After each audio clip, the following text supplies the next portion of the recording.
Yeah, there you go. Hello, everyone, and welcome to the Operation Missed podcast, where we equip moms and families with tools to make a mom's journey safer so that she can avoid complications during pregnancy and delivery and recover well afterwards. And today, I do not have my co host Jessica Thompson with me, so I miss her, and you all will miss her. But I will try to stay on track as she would tell me to do as we talk to Mr. Nick and Daddy. We are so grateful that you are on the podcast with us today. Thank And you, thank you. you're welcome. I want to introduce you, what I know about you, and then ask you to introduce yourself. But Mhm. the reason I know of you is because your lovely wife, Gwen, is part of Operation Miss. And almost every text message, group me message, conversation ends up with you coming up. And it's because of how well you treat her, how much you love her and love on her and your son. And she's absolutely in love with you. And the funny thing is she's in a phase where people don't always recognize the need for a guide because she's not currently pregnant, right? Y'all have a Mhm. baby and maybe having another baby Fine. sometime, right?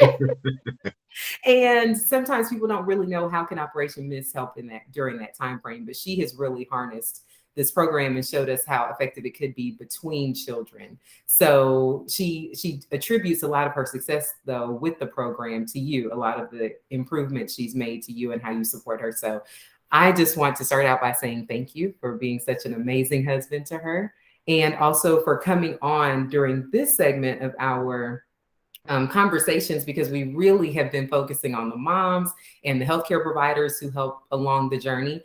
But it was really brought to the forefront to me by a good friend of mine that the husbands, the dads, play a huge role. And it was just corroborated by some of the women in the program as they talked about the role that you play in helping them be safe and feel safe during all phases of motherhood. So, welcome to the podcast.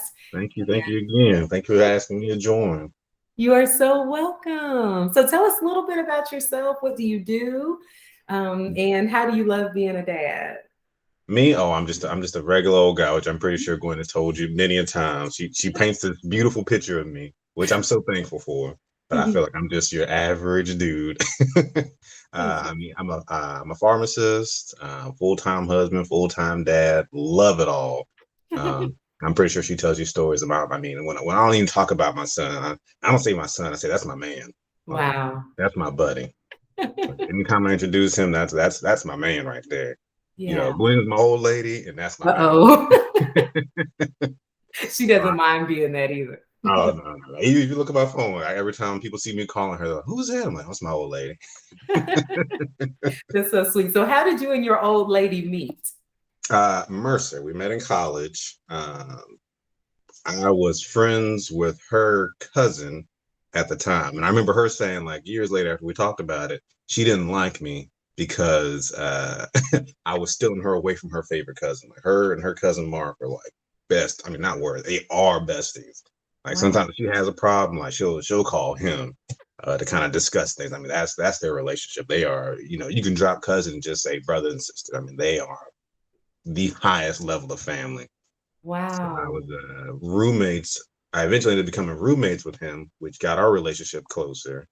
And then, like, you know, I'd met her a couple times in class, you know, through Mark, seen her in class. And I remember one time there was I don't know if you remember the Miss Black and Gold pageants that Alphas used to host. Yes, I have a story to tell you.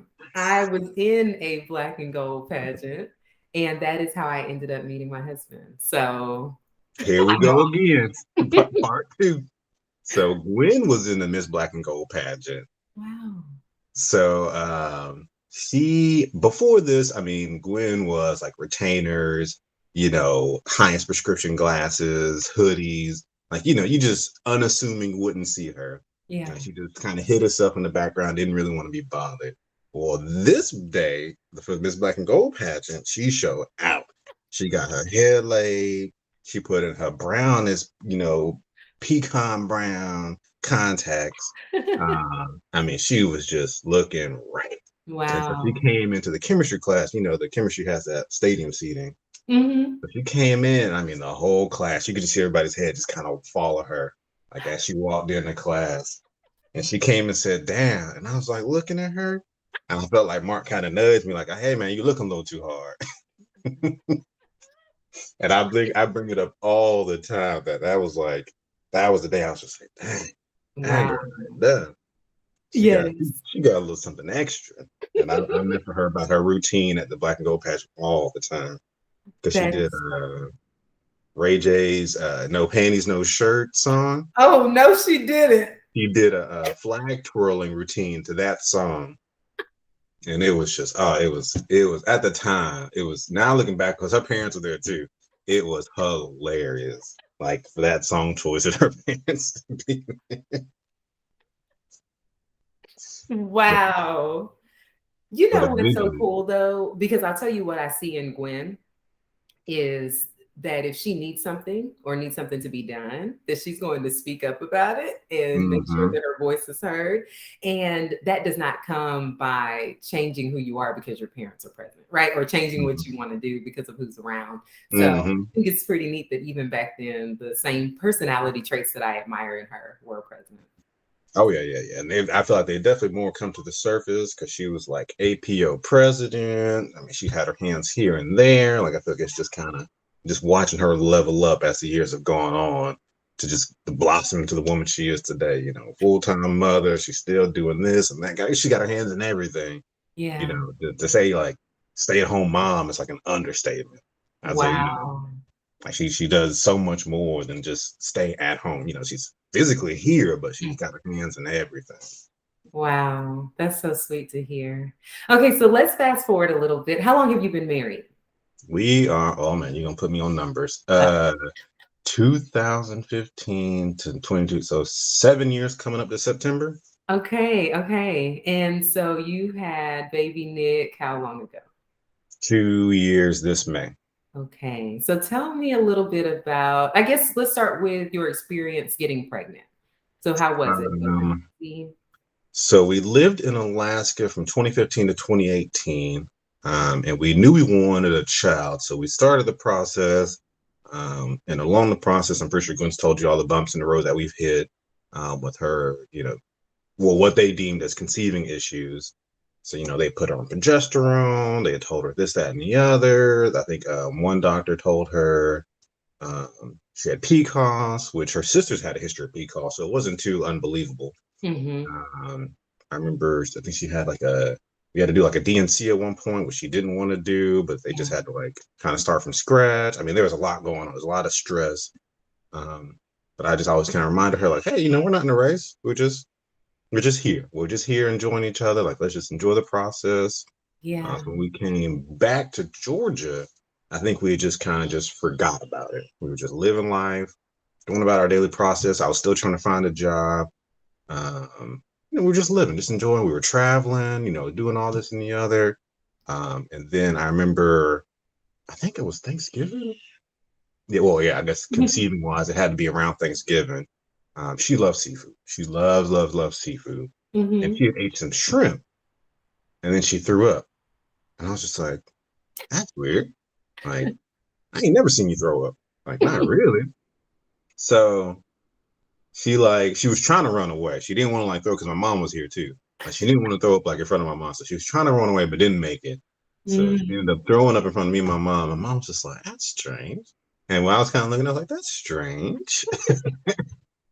So she was just like, I think a couple days later, she was just like, I think we need to get a pregnancy test. And sure enough, we were way behind. I think when we went in for our first appointment, I think we were already like 14 weeks or something. Oh my. Like, we Yes. were like way behind. Like we just, I mean, like when we said we put it to the back, we put it to the back. Like we weren't even thinking about it. Wow. Now let me ask you this. So I know that you say that you weren't thinking about it, and I love what you said though earlier when you said we're not in a race. Mhm. We just need to enjoy the process. Who doesn't like Mhm. having sex, right? You gotta Mhm. have sex to have a baby, so Yeah. might as well, right? But also I think that society rushes women, right? Mhm. And so then if you rush women to get pregnant, then what happens is we start thinking, wow, we're going to need fertility treatments. And sometimes Mhm. we'll start those which also includes birth control. And Mm-hmm. so then it's like, okay, you're getting on birth control, so you're not really giving your body a chance to get pregnant. Some people do get pregnant on birth control, but the likelihood of it obviously is lower. Mm-hmm. And so I think that just from the beginning, having a husband who says there's no need to rush, it matters. Mm-hmm. And so I don't know if you knew what you were doing in that phase. And I don't even know if Gwen has ever mentioned it, but just me listening to that, it helps us to be able to tell guys, if your woman is told that she's having issues with this, just let her know that you have plenty of time, Plenty right? of time. Yeah. Plenty of time. Yeah. I think Okay. Okay. So go ahead. no, I was saying I feel like you were saying like society kind of pushes you there because you see all your friends on social media like, all right, now they've dated this person, they've married this person, now they're having children, and you're just like, why am I at that stage yet? I'm not married, we got our jobs, we're doing this, like when do the kids come in? So you start seeing all these pictures of people having kids because like I think uh one of our good friends had their kids like 3, 4, 5 months after getting married, like they were already pregnant. So I mean, it's you start looking at all these other people, and you're just like, why ain't I there? Or why haven't I gotten to that point? So I agree. I agree that society kind of pushes you there to say like, I need to hurry up and catch up to like all my friends. I'm like, we don't have to. Like, let's just do this. Yes, that's right. That's beautiful. Okay, so you get pregnant. How do you feel when you find out that you're pregnant? Oh, I'm excited. I am beyond excited. Well, I think at that time. Yeah, I'm trying. Well, we're trying to figure it out because I either just got my job. Did I get? Yeah, I think I just got my job. So like, I think I had barely gotten insurance, and I definitely didn't put her on the insurance yet Wow. because she still had her own job. So we're trying to like figure out insurance and like all that. But other than that, yeah, I was like super excited. We were trying to find like a OBGYN, and it was crazy but exciting at the same time. Yeah. So did you help her with the search? Did you all talk about different people? Was it interviewing the OBGYNs or was it getting recommendations from friends and family? How did you go about doing it having just moved to? It was a mix of what was close and random. It really was what was close and random and who could get us in the quickest. Because again, like I said, we were behind. Right. So we were just trying to figure out who could get us in the quickest. So we tried a whole bunch of local OBGYNs, and they were telling us 2, 3 months down the line before they could get us in for a first appointment, for a first Wow. visit. So the one we ended up going to and the one we ended up sticking with was one that was like in Thomaston, which is where I happened to be working at the time. Well, which is Okay. where I'm back working now. So it kind of just came full circle. But I Yeah. was working there at the time, and so it was like the hospital, maybe 5, 10 minutes from where I worked. So we ended up Wow. going one with that one. That's so neat. And one of the things that sometimes women run into is that waiting period, right? Some of the moms that we see, they've had miscarriages in the past or they've had complications during their pregnancy and they just want to be seen as early as possible. So I love Mm-hmm. that y'all just kept looking until you found someone who could take you. It's hard though to then say, okay, well, did I get the best one or did I just get the Yeah, one that exactly. take Yeah. me? You just rolling the dice at that point. But it's a peace of mind, and Hmm. sometimes that makes all the difference in a pregnancy. Oh, Honestly. it does. Like after our first meeting, which I still joke about to this day, but our first visit was with a nurse practitioner named Bridget, who's super sweet. Mhm. But I just remember because again, she wasn't on my insurance at the time. So I remember paying, like we get in there, like I'm expecting to do like this whole thorough visit. And she literally does like a bacteria screen and a pregnancy test. And she's like, all right, well, you're pregnant. Mm. Um, we'll see you next visit. I'm just like, huh? What you mean? I just paid $300 for you to tell me what I already knew. Right, Like right. we came here because we're pregnant. Like I already knew that. And so I joke with people about that all the time. I was like, our first visit at the OBGYN was to tell me that we were already pregnant. I was like, we that's why we're here. Yes, right. Oh my goodness. And I love to hearing this from a dad's perspective because you always hear the woman, and Gwen, I believe, was underwhelmed as well. But some women want that confirmation. And I'm like, you already know you're pregnant. You threw up. Yeah. You had the positive pregnancy state. Nothing Hmm. changed between then and the appointment, right? Yeah. But $300 is steep, right? Very steep for you to tell me information I already knew. And you know what I think though? Sometimes we go in and we don't have questions. So then they feel like they don't have questions. We do what we normally do and keep it moving. But what we Hmm. like to have moms do is ask questions, make sure that they get more of a peace of mind before they leave, or at least feel like what they got was worth their time, right? So that's cool. So first visit there. And then how did the pregnancy progress? From there, it was actually pretty smooth sailing. Up until the end, but it's pretty smooth sailing. I remember just coming home. She was always like in a good mood. She really didn't have like any mood swings, which people were just like, "Oh man, be ready for those hormones." But she never really had any mood swings. I just remember her just being like at peace. She was just happy. She was just happy to be pregnant, and so just always just in a good mood. Eating nothing crazy, no crazy cravings. Like I don't really remember her. Like I said, up until the end, it was pretty smooth sailing. Okay. So then take us to the end. What happened at the end?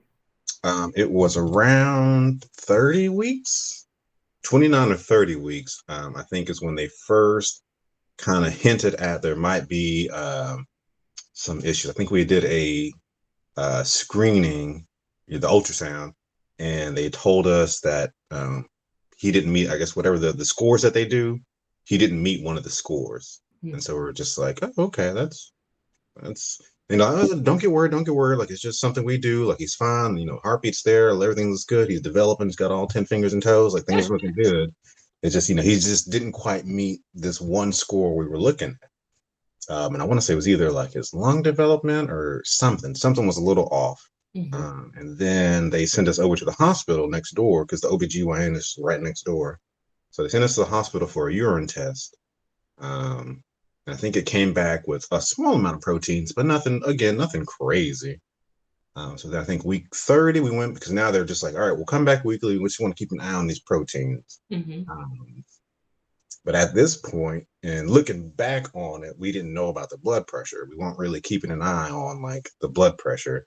Uh, but there would be times, and I remember like even when we were like at the point of having Nick, I'm like, man, like how do we miss that? Because throughout Mhm. her pregnancy, she'd be like, man, I just have this throbbing in my head. Like it's not painful, but I just notice this kind of throbbing in my head, and then Mhm. it'll go away. And I'm just like, we never put two and two together that was her blood pressure. I kind of Yeah. spiking a little bit. Right. So that So can you tell me, Nick, okay, when you found out that the baby didn't meet a certain score, did you feel any kind of way, or were you just like, oh, the doctor said it's okay, so it's okay? I mean, you always kind of worry, but I feel like my job and just kind of how our relationship works is I'm supposed to be the level-headed one. So I kind of scream on the inside. On the outside, I'm just like, oh, it's good. Like he's good, fine. The baby's all right. There's nothing to worry about. We're good. Just let's keep our stress at a minimum until it becomes an issue. But for right now, we're okay because we Yeah. had a home Doppler, so we would listen all the time. It's good. You hear it. You hear him. He's doing well. We didn't know it was him, but the baby's doing good. Everything's fine. But internally, you just start asking yourself all the million bajillion questions that could be arising, like, what if this is going on? What if that is going on? But I think a lot of it I internalized to Yeah. kind of shield her from. I didn't want to keep on the stress she was already feeling. Right.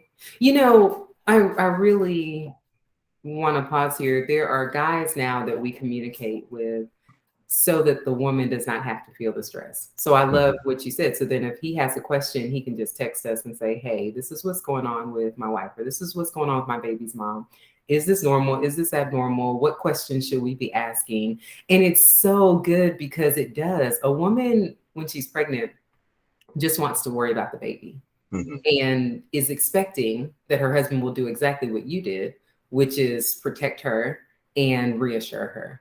So I just love that you did that for her. I think that a woman's stress levels are directly, that it shows up physiologically. So what happens mentally shows up physically. And the Hmm. body is already under physical stress during pregnancy, Hmm. right? So that if she has that added mental stress, it can worsen a lot of things. Hmm. So it's good that you were there with her and everything. Now tell me, with the appointments, it was so close to your job. Were you able Hmm. to go to all the appointments, or how was that around COVID?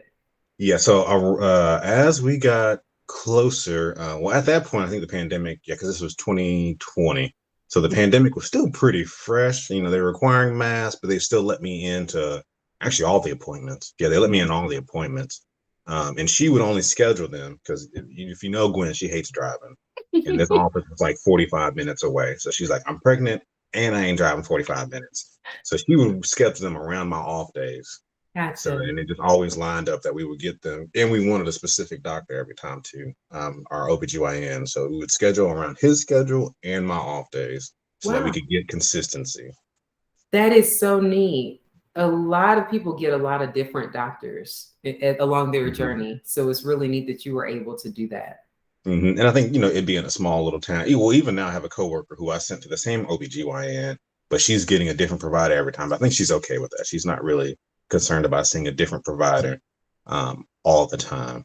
Got- But the one I recommended now has his own office a little closer. So she's going to see if she can like transfer to him. Gotcha. Okay, so we're now being checked weekly. Mhm. And what happens? So they say her proteins came back in her urine. They were kind of elevated, but again, nothing to worry about. But we're going to keep a close eye on them. So on our end, she's changed her diet now. So she's like eating super healthy. I remember buying a treadmill. This treadmill right there. Bought that treadmill for her. Wow. So she could like work out and do everything. And I always tell her one of my favorite images in my mind. I don't know why. It just hits me. But it was the day we went in for our last appointment before Nick came. Yeah. I just remember coming up the stairs. I think I went to the gym that morning, and I remember coming up the stairs, and she's got like the treadmill and like the little incline position. She's got on her little pink moo her little tennis shoes, and her little baby bump, and she's just getting it. She's just getting it. Wow. She's determined to this appointment to make sure her blood pressure is where it needs to be. Yeah. And I don't know why. It's just one of my favorite images in my head. Wow. Um, so we go in that day for just what we're assuming to be a regular appointment. And she's already gotten mine. She's like, I've been working out good. I've been eating good. I feel great. She's like, after this appointment, I want a Zaxby's salad. She's like, there's a Zaxby's like 5 minutes around the corner from the office. Mhm. She's like, I want this Zaxby salad. So she goes in, and of course, the pandemic's getting a little bit worse at this point. So this appointment, I wasn't allowed to go in with her. So this one, she did go in by herself. So I'm in the car, like I'm waiting, I'm waiting, I'm waiting.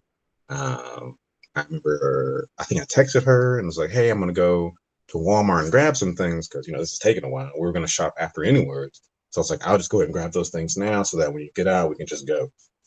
And right as I'm getting ready to go, she comes out, and she's got like tears in her eyes, and she's just like, "I'm like, what's going on? Like, what did she say?"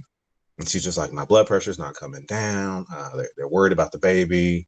They're going to send us next door for observation. I'm like, okay, that's fine. It's just observation. Like we're just right here next to the hospital. So we just whip around the parking lot, go next door to see our OBGYN who was at the hospital delivering.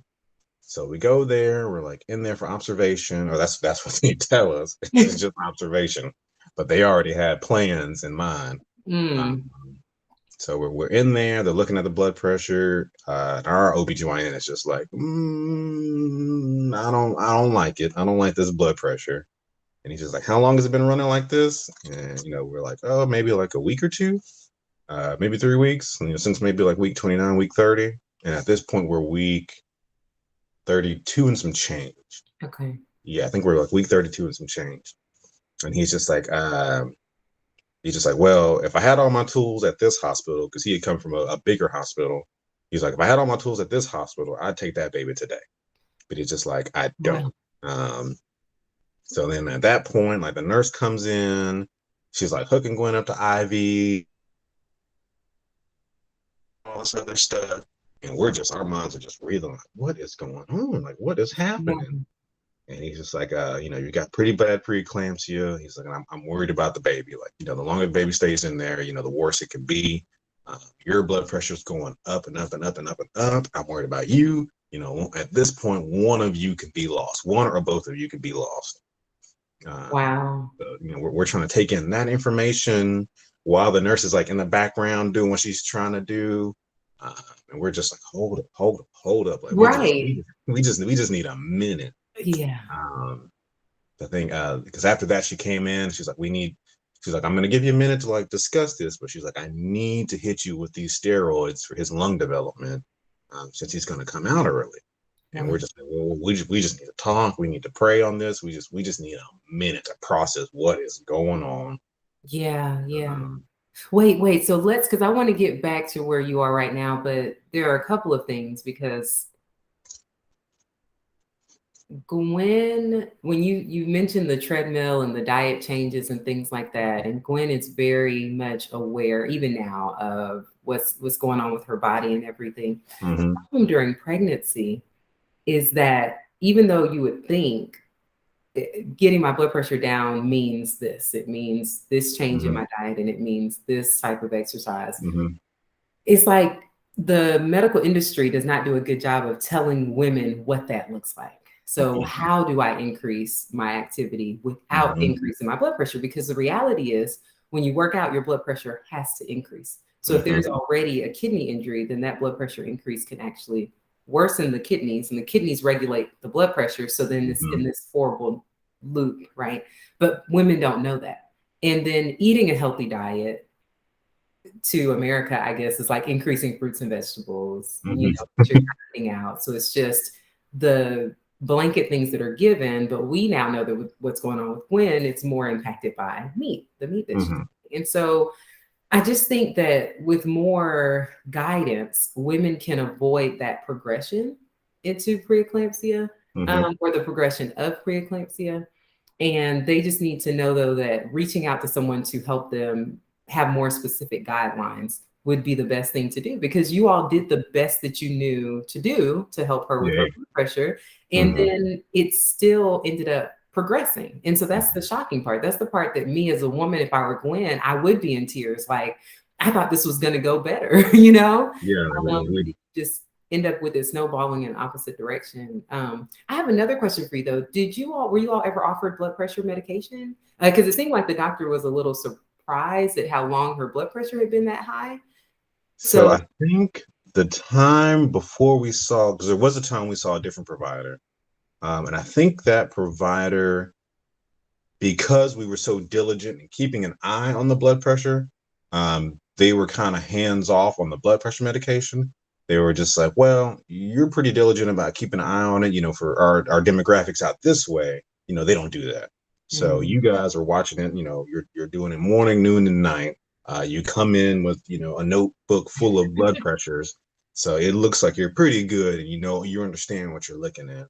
So for gotcha. her, I think that's why they put her on these weekly visits with Mhm. us doing the monitoring at home, because they just wanted to see if it's something that was just kind of surface, or if it was, like you said, progressing to preeclampsia or worsening preeclampsia.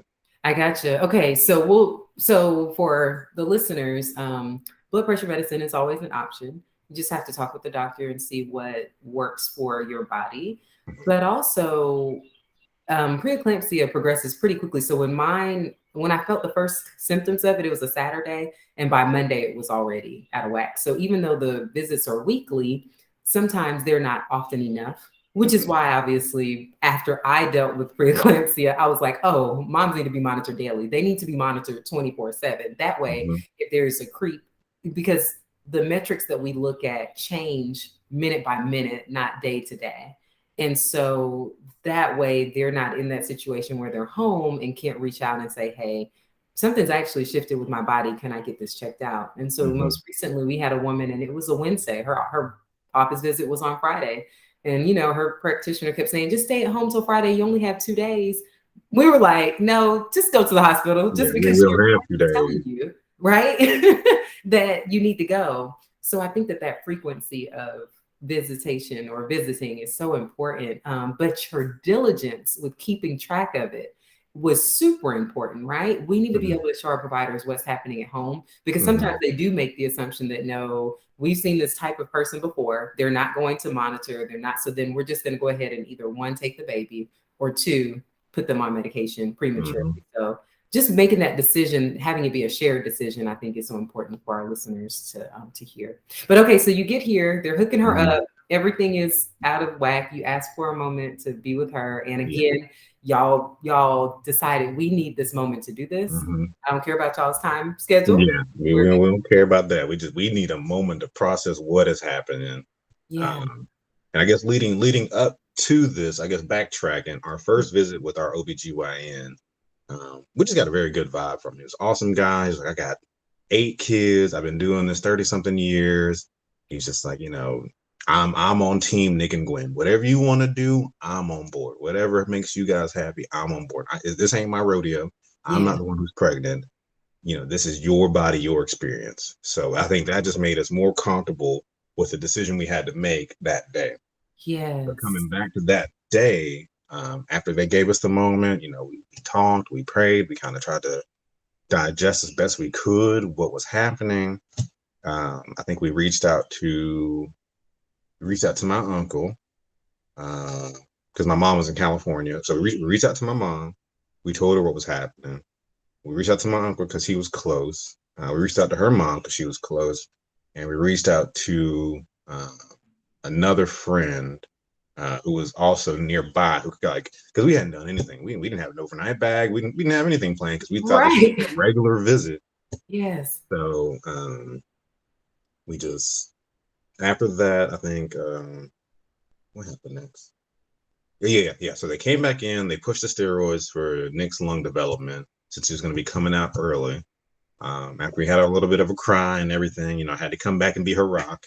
So Yes. we the doctor comes in and says, okay, I'm sending you to Macon. We got to take this baby. So we're in process again, and her mom is in Waverly Hall, which is just on the outskirts of Columbus. Mhm. So we're just like, well, maybe we want to do Columbus. And he kind of gives us this look, but he's just like, all right, I'm Team Nick and Gwen. Like, if you want Columbus, you want Columbus. I'm more familiar with Macon providers, but if you want Columbus, you can get Columbus. And we kind of look at each other again, and we're just like, because we had already had some issues with Columbus with other family members going there Gotcha. and not doing well. So I go back out there to him. He's at the desk. I kind of interrupt him, like, hey, Dr. Z, I know you're kind of on the phone with Columbus, but I want to change to Macon. Yes. And he's Yes. just like, all right. And he's just like, hello, hello. He's like, all right, cancel that. Never mind. Changing orders to Macon. So Nick, that's wonderful. so Right? we, Who yeah, wants to go to a hospital where bad things have happened and you're in a tight situation? But some people will say, well, we already said it, so we'll just stick with it. yeah. I think it Good was for just you. it was the stress of the event because I think internally I knew Macon, but family wise, like all her family's in Columbus area, so we're thinking family wise we'll be supportive, we'll have a support system out that way. But then we're just like, man, like we just had so many family members go to Columbus and not do well. Yeah. So we were just like, scratch that, let's go to Macon. So they load her up in the ambulance. I'm like behind her, like I'm still on the phone, trying to like coordinate everything with the person who's at our house. Um, yeah, because we had a dog at this point, so I'm like trying to coordinate things with the dog, trying to get them to pack an overnight bag.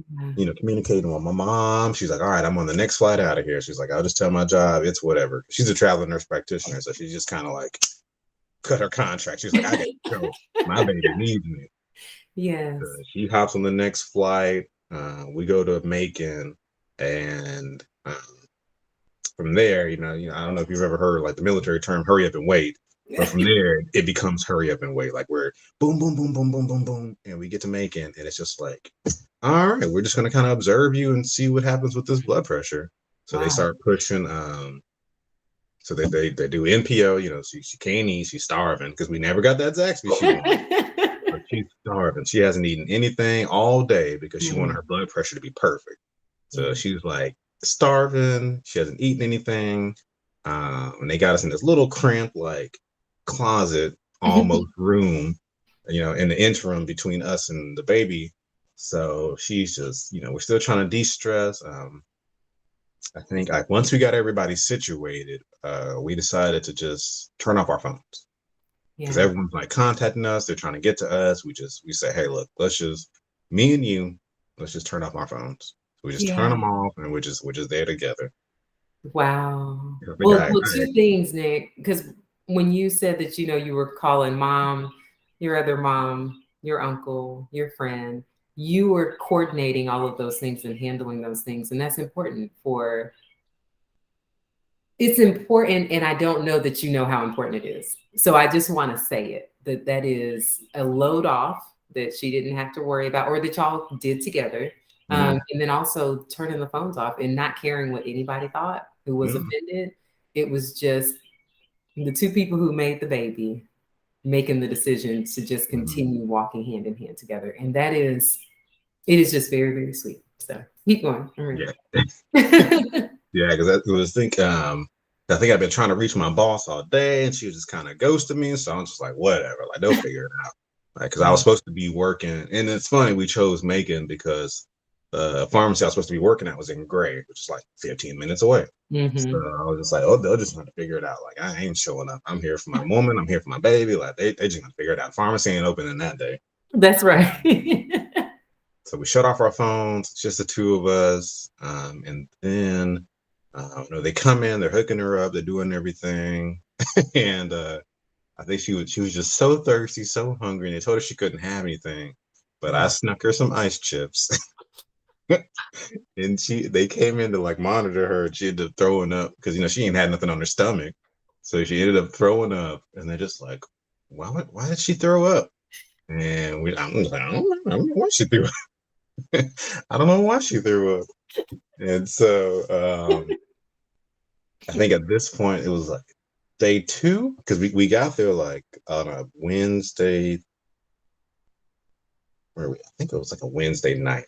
So this is now Thursday. They're still monitoring the blood pressure, still kind of hovering where it's hovering, but the baby's good. So they're just like, well, the doctor we met was like, our plan is to at least keep you here a week. We need to get him at least a week older, and then we'll consider this a normal term pregnancy. Okay. So we can keep you in the hospital a week, then that's our goal.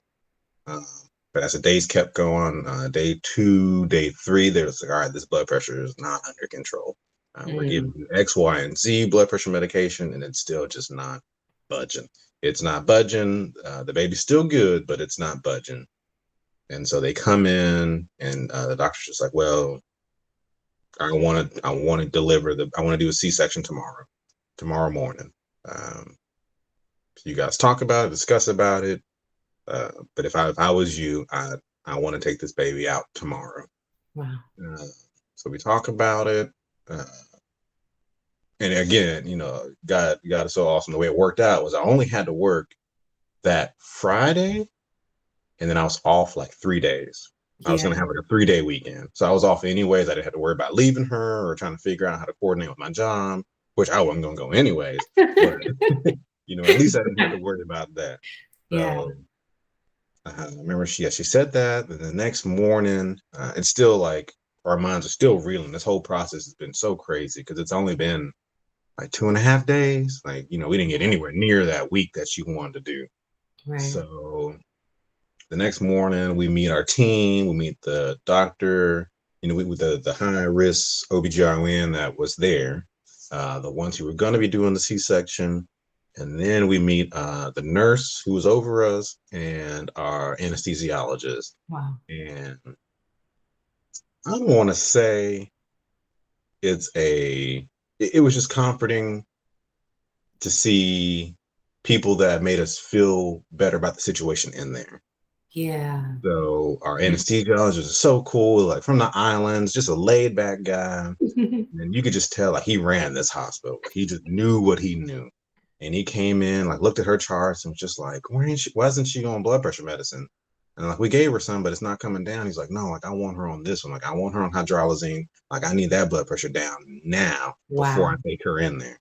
Yeah. And he put in the order and they did it. They listened, they gave it to her. And sure enough, her blood pressure, boo, came right down. Wow. And he's just like, okay, now we can do this. Like, he's sounding off and people are listening to him. And it's just Yes. like, that's it was a pretty good experience with that.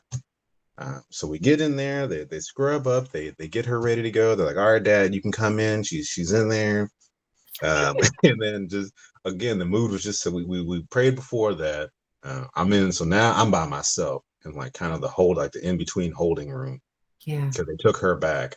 And so my mind's just, I think like all the stress is like hitting me now. Yeah. What's gonna happen?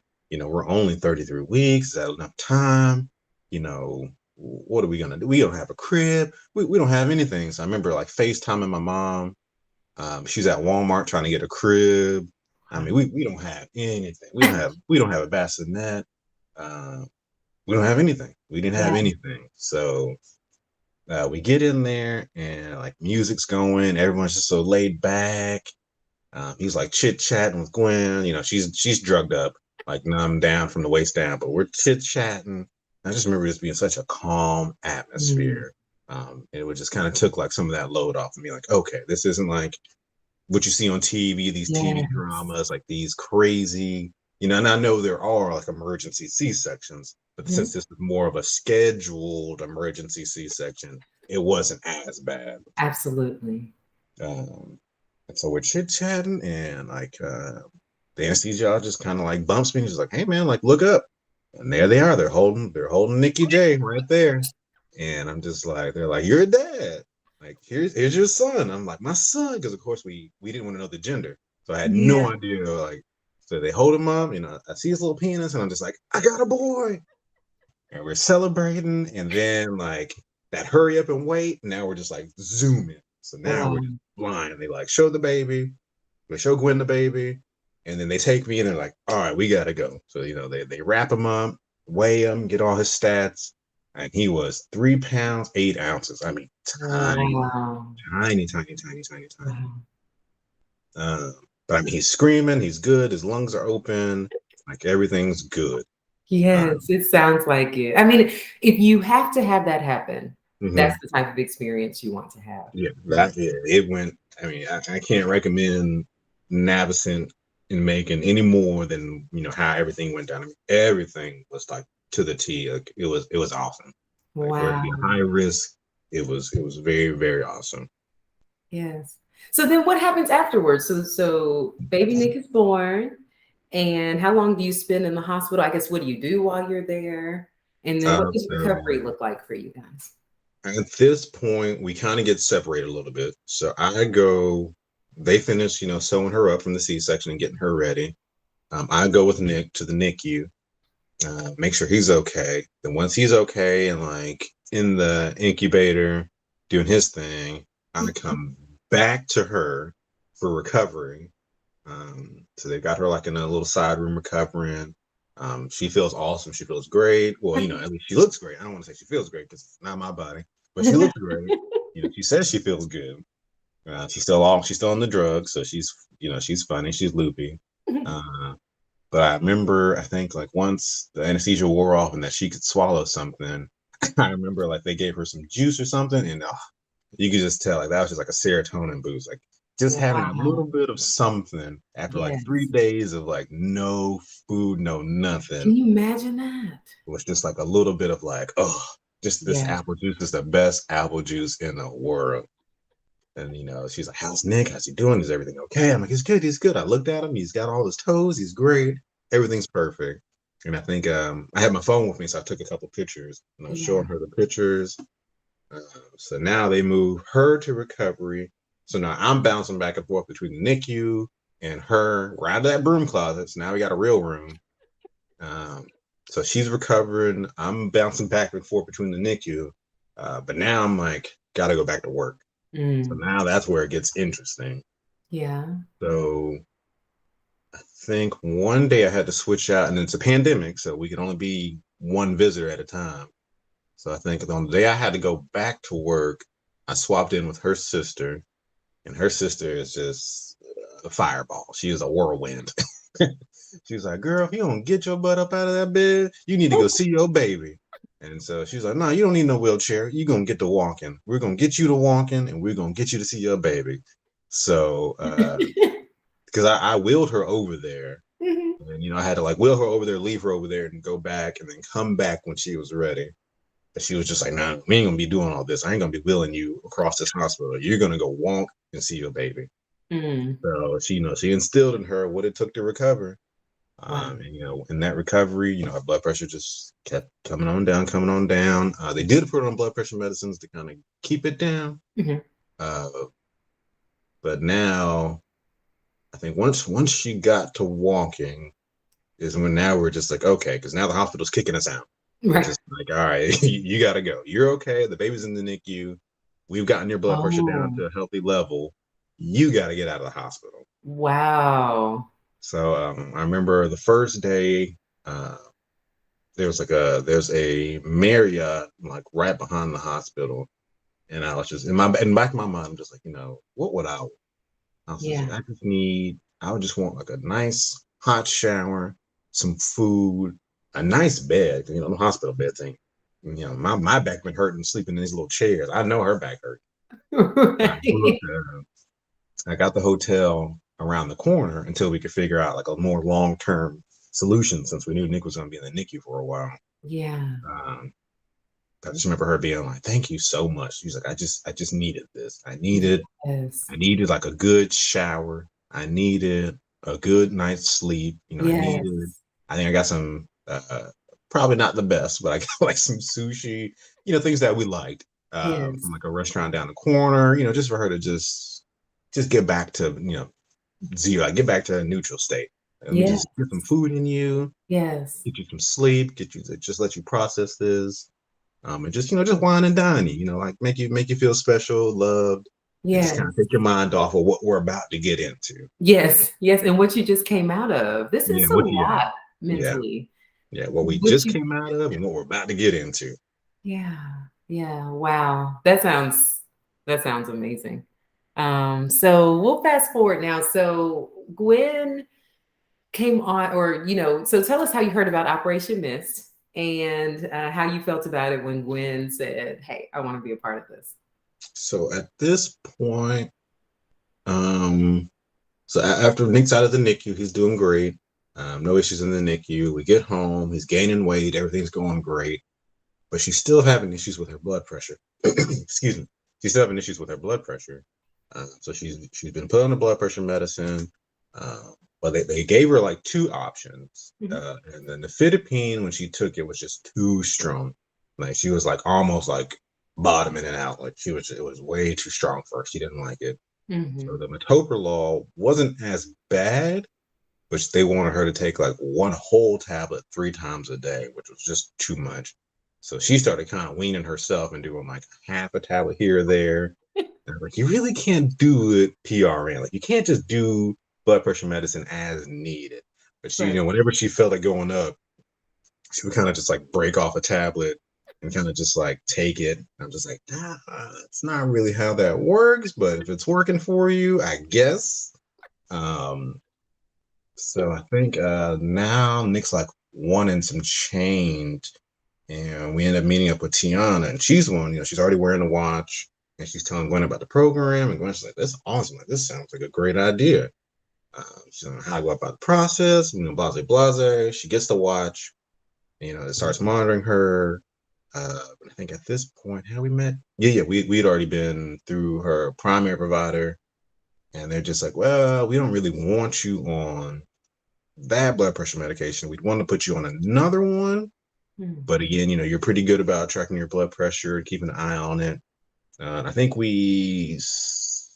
no, at this point, we hadn't done anything diet wise. We hadn't changed her diet too much. Um, so once she gets put on Operation Miss, or not put on, I guess when she signs up for it, Yes. when she signs up for it, but now it's tracking all of her everything, her temperature, everything, then, she was already pretty fine tuned with her own body, but now it's just even more heightened.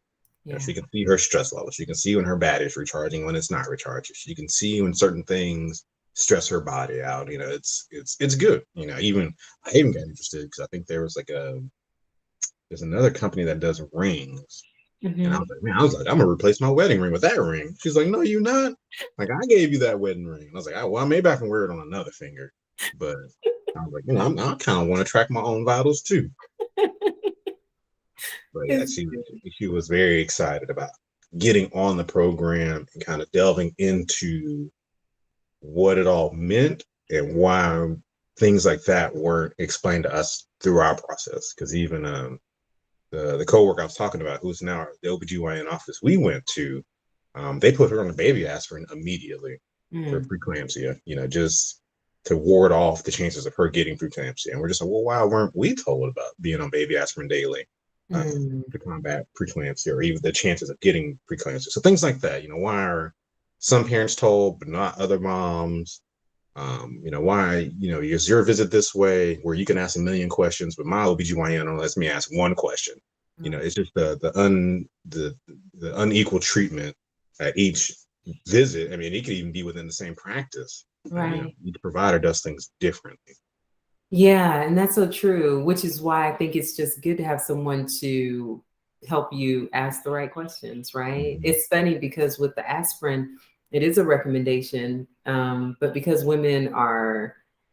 Black women are dying from bleeding too much, and the question Mhm. is, okay, well, if Gwen were on baby aspirin or Mhm. aspirin and she delivered early, then Mhm. would it have been out of her system fast enough for it to Mhm. be a safe delivery? And Mhm. so it's just like you said, though, you need to have the options so that you Yeah. can make a Yeah. decision about, do I want to, what is the benefit? What is the Mhm. risk? And Mhm. then we make an informed decision together, just like y'all were making decisions together before. Mhm. Now you can make decisions with more information. Mhm. And so I And love that you yeah. said that. Because I got tons of moms who come into the pharmacy to get, like you said, like the short acting, like heparin, things like that, that can get out of their system. But again, Yeah, no one told us about heparin. I mean, they didn't tell us anything. I mean, right. it was kind of like the preeclampsia hit. They kind of knew it was preeclampsia, but they were still kind of like, let's just see what happens. And then, like you said, by the time the blood pressure was so high that it was time to deliver Nick, it was too late. It was too late to make any corrections. Right, right. So if you so when you all get pregnant again, so Gwen, what is she doing differently now, I guess, since being on the program that she wasn't doing before? Um, Um, have you noticed anything? And then how are you different with her, if in any way, if you can think of anything? So the biggest changes have been actually within the last couple of weeks, because Nick's got a cardiologist, and so I remember we went to his last cardiology appointment. The first one I was by myself. The second one she came along, and she was just saying, "Hey, I've got preeclampsia, I've got some issues." Because we had built a pretty great relationship with him. And she was just like, "Do you know of any cardiologists, who could take me on?" And he's like, "Oh yeah, yeah, I'll call him right now." So he stops the appointment, gets on his cell phone, calls one of his friends, and I mean that same day, that cardiologist office calls and books an appointment with Gwen. Just an awesome Wow. cardiologist, or a pediatric cardiologist. So she goes to this cardiologist. He looks at her blood pressure. He's just like, yeah, it's still kind of up there, but it's not terrible. It's not an emergency. What are you doing? What are you taking? They do the stress test, which was on the treadmill, and Mhm. he's just like, your hearts look good, the echo's good. Your heart's responding well, but I also don't want you to do any cardio. He's like, I've seen the stress your body kind of went on while you're on the treadmill. It's not terrible, but I can see it. So Yeah. I don't want you to do any cardio really. You can work out, but if anything, maybe just some light weight lifting, but scratch cardio. No cardio for you and your heart. Yeah. And then he also put her on the DASH diet. So we're looking up the DASH diet. We're looking at all the cues, and I love to cook. Hmm. So telling me I can't put seasonings on my food hurts my feelings. But I love you enough that I'm gonna try to figure out how to season your food without seasoning your food. Yes. Um, I mean, if you look at our little pantry right now, I mean, we've got every Mrs. Dash flavor you could imagine. We got the Mrs. Dash marinades, but I mean, it works. it works. It works wonders because we took her off pretty much everything. We've cut back on meats. She does more seafood, no meats, really. Seafoods. She does these protein shakes. She does basically cereal and like these Mrs. Dash meals. Yeah, Now I've tried to find a way to incorporate things that she loves because she loves tacos. I was like, well, how can I get you tacos without getting you like, what you think of like when you think tacos?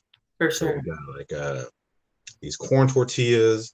Because now when I shop, I look at the back. What's the sodium level? What's the carbs? So I got Yes. her like low sodium. The corn tortillas are way better than the flour tortillas when it comes to sodium. So I got her the corn tortillas. I got her some black beans. Mm. I got her some fish. Miss dashed it up and everything. She ate it with some pico de gallo. She loved it. She was like, "Man, I'm having tacos," but she's like, "I Mm. don't feel gross. I don't feel any of that grease. I don't feel the salt in it because now she's become actually both of us through this experience have become salt sensitive, and you can just Yes. tell when you eat salt, and you can I guess you start processing how much salt we were intaking before this. Yeah, right? I mean, I think it's so neat because here's the thing about Gwen. When you tell her something that can be good for her, she just tries to figure out how can you make it work? Because when Mm-hmm. she initially talked with me about her blood pressure, I was like, "Are you seeing a cardiologist?" And she said, "Well, no." And I said, "Well, you should." And because sometimes they're not recommended, but or they're not you're not referred to one. But if you're thinking Mm-hmm. about having another baby, then that would be something good to do. So she just gets it done. Or you Mm-hmm. talk with her about the importance of meats and not necessarily cutting all of the salt out of your diet because your body still needs it, Yeah, you still but need just some. minimizing it. And the way that you guys work together to carry out the mission is just beautiful. Yeah, Um, dude. I yeah, mean, I give it all to her because she is very strong in her will. Because me, I would have broke. I would have been on the blood pressure medication and in the Zaxby's line the same day. I would have broke. no, don't say that, Nick. I mean, I'm one of those people. Like I tell people all the time, I'll go to the gym so that I can eat. Like I Yeah, don't go to the gym to be healthy. I go to the gym so that I can eat. I'll go on that treadmill for an hour just so I can go later on and eat. Whatever I feel like eating. So. yeah. You know what's sweet though? When you first got on, you said that, she's at home. She doesn't just stay at home. She gets a lot of stuff done. She has her hands in a lot Mhm. of things. As women, and I know for Gwen too, this was a shift for her, that when her body battery was super low, it's hard for her to say, okay, I'm not going to do the laundry or I'm not going to do this around the house. I just Mhm. really need to rest and modify her house responsibilities, I guess, in that Mhm. way. And it just seems like having a husband who she knows understands is really important. So Mhm. good for you for doing Oh that. yeah, yeah. I've always been the domesticated one anyway. It's like laundry. Like I'm the person. Like it's in the washer, it's in the dryer, it's on the hangers. Like I don't like leaving it in the dryer. Like my dad was a huge like kitchen buff. Like if you're done with the kitchen, it needs to be clean. Yeah. So after I cook while I clean while I cook. So at the end of it, I don't have that many dishes to wash. So I've always been that neat freak, anyways. Yeah. So like her not having to do that really didn't bother me anyways, because that's just what I did. So it wasn't just like, man, why aren't you getting the laundry done? Why aren't you doing this? Why aren't you doing that? It's Yeah. like, oh, okay, I mean, you had your hands full. I mean, I see Nick, he's mobile now, so he's in everything. Even when it's just the two of us, I'm like, man, you tearing this place up. So I'm just like, all right, I get it. Like, yeah, you ain't got time to get to something, it's fine. It's Yeah. completely fine. I'll get to it, or we'll get to it when we put him down for a nap, or when he goes down to sleep tonight. We'll tackle it how we need to tackle it. But the And the that's diet has been the biggest one for me, information wise, as to how much salt is really in all this prepackaged stuff that we eat. yes. But yeah, once she started that dash diet, I mean, you've seen her now. Like her weight has just fallen off. I mean, she Yeah. went from, I think her first cardiology visit, she was one like 79, 180, and her most recent one, she was 159. Wow. And even they were shocked. They were just like, "What have you been doing?" And they were just like, Yes. "She was like the dash diet." They're like, "You actually did it? Like you followed through with it?" And she was just like, yeah, that's all I've done. It's just a DASH diet. And they were just like, no blood pressure medicine. Like, no, nothing. No exercise. She's like, I mean, light, but really I just did a DASH diet. And they were Yes. just like, they were just Yes. blown away. Oh, and you should see, I mean, I'm sure that she sends it to you, but we send her summaries every month and we just were watching her stress levels go down. I'm talking about double digits down, her body battery go up, just all the metrics that are saying your body is loving what you're doing. It just gives her that feedback that she needs to keep going. Because I Mm-hmm. think sometimes when you don't see the change in the weight on the scale or you don't feel it in your body or your energy levels, being able Mm-hmm. to see it makes a difference, you know. Oh yeah. Um, Or even like when sometimes I'll come home, like I remember I came home from work Wednesday, and I could just tell she's just been defeated. Like Nick won that day. He tore her up, and I was like, you know what? Just go have you some you time. I'm pretty sure that body battery is at zero. I go have you some you time. Close the door, turn on some music, take a whatever you need to do to rest. I got him. And then it's wow. like he wakes up in the middle of the night. I got him. I'm a Yeah. hard sleeper, but just kind of nudge me, and I got him. We'll do what we need to do. Yes, that is so sweet. Okay, okay. So just two more questions. So when you get pregnant again, Mm-hmm. what role do you see? How do you see things being differently now that you are more in tune with what's going on with her body? And just some of the things that you think Operation Mist could help with this time around. What do you think might be a little different? Um, I mean, again, I love the monitoring because even like you'll shoot her a text and be like, "Hey, like, what's going on? Like, you gotta like." I think before we got sick, I think you had sent her a text message saying like, "Hey, like your temperatures are weird. Like something's off. Like you're either have you been sick or you're about to get sick?" And then like boom, like a day or two later, she was sick. I think just the monitoring is just a awesome part of it because I mean your body, but also just having some way of like monitoring in the background, just how you feel. I think for us, having experienced what we did with Nick, we'll be more in tune. I mean, the diet changes we've already made, so I think sticking to them won't be an issue. Mhm. I think yeah, it should. Oh, I'm going to go ahead and claim it. It will be a better experience than what happened at the end of Nick's pregnancy. Yeah, yeah. And I love what you said because before, when I did text her, she said, okay, we're doing this. I forgot what y'all's plan was, but she was resting, she was hydrating, Mm-hmm. all the things that we encourage her to do so that you don't let that sickness overtake you, as opposed to it just you're continuing down your normal day-to-day life. Maybe Mm-hmm. you would have gone out, run errands, you know, had a fun food Friday type of a Mm-hmm. situation, just course correcting before things get out of hand. Yep, yep. I think that's like the biggest part of it. Like especially with her body battery, like when she knows that she's been at X number for so long, and now it's like trending downward. She's just like, okay, I need to switch whatever happened or change whatever's going on because my body's not liking it. Like Yeah. maybe I'm just running around too much. Maybe I'm too involved in this project over here. Like let me just put that down. Let me just woo sun for a second, get something to eat, sometimes she'll be running around so much, and since she's already eating a low calorie diet anyway, I'm like, you Mhm. still need to eat. Like you Yes. can't just get a shake and call it a day. Like you still need food. Yes, absolutely. Okay, so for any dads out there listening, what advice would you give a first time dad if you could tell him whether it's from the way he could treat his woman, he could treat the process of pregnancy and the way the healthcare system is going. And then if he's on the fence about having his woman monitored, because you're open to it, but not Mhm. everybody is open to that, right? So if they're on the fence, what might you tell them about Operation Mist and the monitoring or the education or whatever parts of it, Gwen takes part in? I would say I've always been a person who's open to educating myself. You don't know everything. You can't know everything. So it doesn't hurt to ask questions or ask someone questions to help you with questions you might not know you have.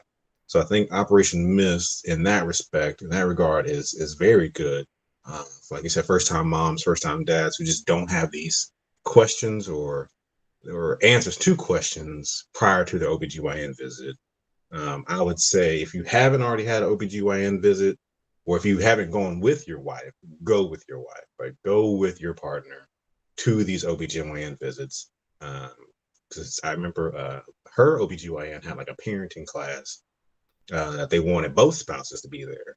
They wanted the dad to be involved in the process as much as possible with the mom. And I think that's a very important part of it for your relationship growth, as well as just because not everybody has that paternal maternal instinct from the get go. Because I remember before Nick, I love kids. Like, I had my nieces and nephews, but at the end of the day, I'd be like, all right, like I had enough of that kid. I mean, you take your kid back. You Right. take your children back with you. But now, like after Nick, I find myself playing with like kids at the park, like playing with other kids. Like, if I'm in the store, like waving at children, like I just feel like my dad radar has just like elevated like 1,000%. Like Yeah. now I'm just like that dad at the park, like who wants to get on the merry-go-round? Like spinning everybody on the merry-go-round. So I'd say definitely get involved in the process because it'll help you if you haven't already. It'll help you tap into that paternal instinct and just build that deeper relationship with your spouse and your child. As they get into this world. Uh, the monitoring, I love the monitoring. Like I said, I was telling you, I'm thinking about getting the monitoring for myself. I, I think it's very important to have those kind of metrics, so you can just visually see. Like we were talking about earlier, I'm a touch/visual learner. You Mm-hmm. can't just tell me a number or tell me something and expect me to just go along with you. Like I need Mm-hmm. to be able to see it. So you telling me I'm stressed out, now I have a number that shows me that stress. Telling me I feel like poop because my body battery is low. I'm just like, well, what does that mean? And I see like, oh, okay, my body battery is at 10. Like, oh, okay, I get okay. Yeah. Now I see like, seeing it, I think has done a lot for Gwen too. In fact, that she can see these numbers, she can see the fluctuations, she can see when she does X, this happens. And when she doesn't do X, this happens. So now she can equate like, okay, leave that alone. It stresses you out. Or do this, it makes your body feel better. So I think that has been like awesome. I think like there's like I said, you can't ask enough questions. You don't know everything, so just questions, questions, questions, questions, questions, and Yes. find the Yes. OBGYN that's responsive to those questions. Amen. Yes. Oh my goodness. Thank you. Thank you. Thank you for everything. Thank you for your Yeah. time. Thank you for how you love on Gwen. Thank you for just what you shared because I know that some dads don't hear from other dads before they have their Mhm. children. So what you shared is super vital and important. And just being transparent about your feelings and what you were able to do though, because the main thing that Gwen needed was you to be her rock. And when you said that, I had that moment where I was by myself and then all the feelings came that you come back to her as her rock. And that I think is the best role that you can play. So thank you for your time. Thank And you, thank you. It's yes, good to finally meet you. good to meet you too. And I look forward to continuing to walk this journey with you guys. Of course, I'm telling you. I told her I was like, I need me about 4 or 5 more kids. So we're gonna have to get this body right. Amen, right? All right.